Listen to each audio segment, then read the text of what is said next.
Quentin Tarantino is a 56-year-old movie director. His name is also Jerome. He stands 6 feet and 9 inches tall and once almost beat a paparazzi. Nah, I can't do it. His movies have grossed a total of about $775 million, not adjusted to inflation, and his latest one, Once Upon a Time in Hollywood, bodies Leonardo DiCaprio with Brad Pitt in a love letter to the 1960s. He has famously claimed he wants to direct only 10 movies, and with the 9th already in theaters, everyone's wondering how the other 8 fare against each other. What's the definitive list? Quentin Tarantino's worst to best according to everyone. Here's the contenders in order of their release: Reservoir Dogs, Pulp Fiction, Jackie Brown, Kill Bills Volume 1 and 2, Death Proof, Inglourious Basterds, Django Unchained, and The Hateful Eight. I'm not going to include Once Upon a Time in Hollywood here because it's just out and I feel more time needs to pass for people to make up their minds about it. Now on to the question. There is no way of literally knowing what everyone thinks, but we've got the next best thing: review aggregators. These are platforms on which different people rate and or review movies according to varying criteria, with a sort of average output resulting from those reviews that gauges at how well the movie was received. We all know a few of them, and from their totality I'm going to focus on some of the bigger ones for the purpose of this video. IMDb. We all know this one, the Internet Movie Database. This platform is much more than a review aggregator. This function actually being secondary, it's the biggest, best known movie database out there where you can find all sorts of information about a cast of a movie, production team, trivia, etc. Despite the name, IMDb offers info not only about movies but also about TV shows and video games. Scoring on IMDb is as free-for-all as one can imagine. Anyone can make an account and grade a movie they've seen, which opens these cultural products to the widest array of opinions possible. This becomes especially true when considering the site's popularity with 83 million registered accounts. Here's what IMDb thinks of Tarantino's films. Actually, no, wait, one more thing. Quentin Tarantino, the man himself, considers Kill Bill Volumes 1 and 2 as being the same movie, hence Once Upon a Time in Hollywood being considered his 9th release. But since the volumes are scored independently on each of the platforms, we're also going to treat them separately here in the video. Now, here's the top according to IMDb. Pulp Fiction sits effortlessly on top with 89 points, followed by Django and Inglourious Basterds and Reservoir Dogs. I found it fair to put Inglourious Basterds on top of Reservoir Dogs though, because it has more reviews despite having the same score. Speaking of number of reviews, on IMDb you can clearly see that there is a strong correlation between the average rating and the number of ratings given, which seems to indicate that at least on IMDb, the more popular a movie is, the better it is received. That might be obvious to some of you, but it doesn't necessarily have to be that way. There's plenty of movies where popularity is big, despite an audience consensus of a movie not being technically great. Quick trivia from this list: 5 of the movies find themselves in IMDb's top 250 best movies of all time. So Pulp Fiction, Django Unchained, Reservoir Dogs, Inglourious Basterds, and Kill Bill Volume 1. Only 5 other directors have more movies in this list: Christopher Nolan, Stanley Kubrick, Martin Scorsese, Steven Spielberg, and Alfred Hitchcock. Moving on, Rotten Tomatoes. This site is a pure review aggregator. Unlike IMDb, it gathers the opinions of industry-acknowledged critics and basically sorts them into positive and negative. Then it simply pops out a percentage of how many of the reviews were positive, percentage based on which the freshness of the movie is judged. In order for a movie to be fresh, as in be any good, it has to have above 60% score, meaning that at least 60% of the reviews for a movie need to be positive. Rotten Tomatoes has been under a bit of controversy lately. It has been accused of meddling with its scores to keep in line with different agendas, these suspicions springing from the tangles it has with Disney and other entertainment giants.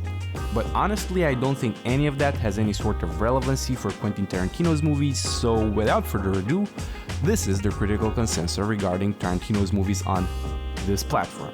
We find Pulp Fiction on the number 1 spot again, with 92% of the reviews being positive. Inglourious Basterds on the 3rd with an 88% score, and Death Proof on the last place with 65%. The Hateful Eight is also found on the last three, similar to IMDb, but the top is pretty different. Most interestingly, you can see that Jackie Brown shoots to the 4th place, displacing the Kill Bill saga to the lower half of the hierarchy. It's important to notice that the scores of the first 7 movies are quite well sticked together, the differences in the scores being small, until you get to the Hateful Eight. That is, which is a full 10 points lower than Kill Bill Volume 2, and is funnily enough on the 8th place. There's also an audience score on Rotten Tomatoes, and it works with a grading system similar to IMDb. This metric is actually a bit more valuable than the freshness meter because it encapsulates a ton more opinions. So here's the listing. There's a few interesting things to note here. The first 2 movies and the last 2 movies are the same when compared to the freshness hierarchy, but the audiences seem to like Django Unchained a lot more over the others. Kill Bill Volume 2 also sits way ahead of Kill Bill Volume 1, which by the way has 32.5 million votes. I've tried looking online for the reason, but I couldn't find anything. 32 million people voting on the first Kill Bill is insane, and I don't know what to make of that. Speaking of the number of votes, if we take Kill Bill Volume 1 out of the equation, Rotten Tomatoes averages about 488,000 audience scores per Quentin Tarantino movie. We can use such an average to sort of approximate the popularity of each of these movies, but more on that towards the end of the video. For now, I just want to make a comparison with IMDb, which has about 744,000 scores aggregated on average for a Quentin Tarantino movie. 488,000 to 744,000, the difference isn't as big as I was expecting, considering the difference of popularity between the two platforms. Here's also a side-by-side comparison between the 2 audience score tops. Whilst at a glance the 2 seem very different, the top and the bottom halves contain mostly the same movies, with the top 4 of both containing Pulp Fiction, Reservoir Dogs, and Django Unchained, and the bottom 4 of both containing Jackie Brown, Death Proof, and The Hateful Eight. Moving on, Letterboxd. I love this application. It's a bit different than both IMDb and Rotten Tomatoes. It's not a review aggregator, and it's not a comprehensive database. It's sort of a social network created around movies where users can create lists, can submit reviews, and can carve their own movie corner on the internet. It's got a pretty active community, and the scores here I've generally found to be the best match for my taste. The audience here is a bit more particular, as it's mostly people with a higher time investment into their film passion.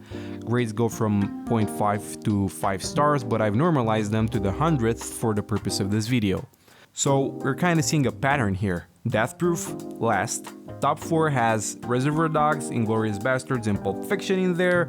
Bottom 4 has Jackie Brown, Hateful Eight, and the aforementioned Death Proof. The Kill Bill movies seem to be the toss-up in these lists. We can see that Reservoir Dogs and Inglourious Basterds tie again, with the latter having more reviews, as such ranking above, technically speaking. And as a last note on Letterboxd, there seems to be a definitive correlation between score and popularity on the site, which probably means that the users of the app really do use it to find worthwhile movies to watch, and if they like them, they come back and give it a good score, and the good scores start piling up, maybe.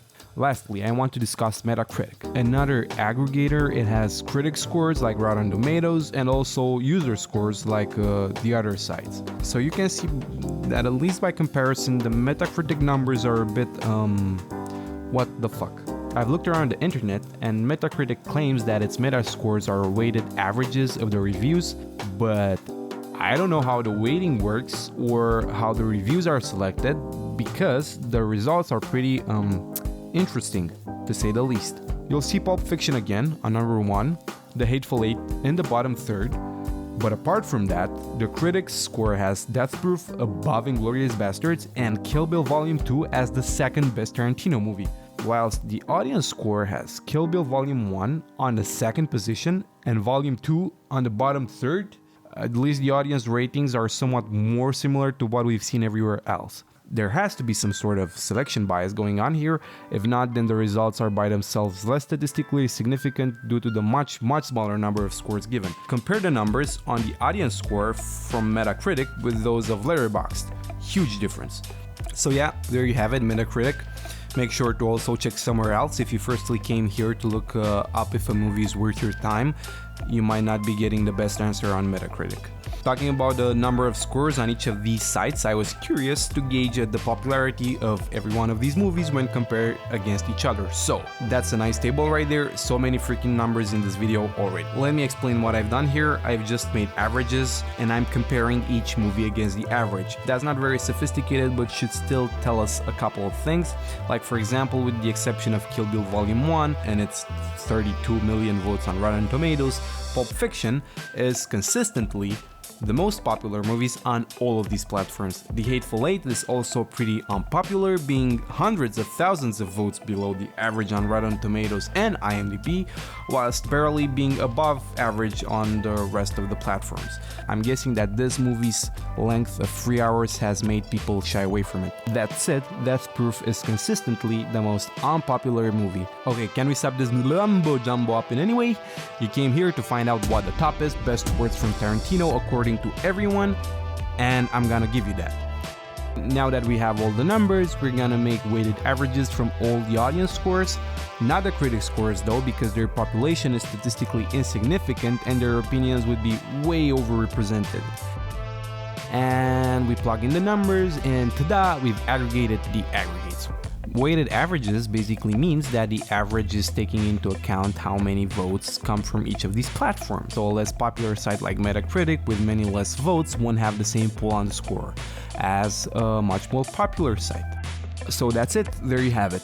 I almost lived up to the clickbait title. From best to worst, Pulp Fiction, Reservoir Dogs, Django Unchained, Inglourious Basterds, Kill Bill Volume 2, Kill Bill Volume 1, Jackie Brown, The Hateful Eight, and Death Proof.